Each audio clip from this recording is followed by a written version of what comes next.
Hi friends, welcome back to our Shivaji art channel. मैंने part 2 में किस तरीके से जवाहरलाल नेहरू का कलर करके दिखाऊंगी। तुम सभी ने उस तरीके से कलर करना, अच्छी तरीके से देखकर कलर करना। ठीक है, चलिए वीडियो शुरू करता हूँ।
क्यों ना आसूर से बन गए ख्वाब मेरे,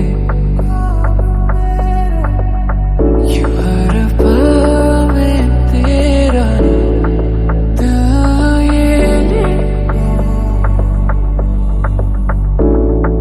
जग सारा फिरे मैं तुझसे ना कोई पावा।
क्यों ना आंसू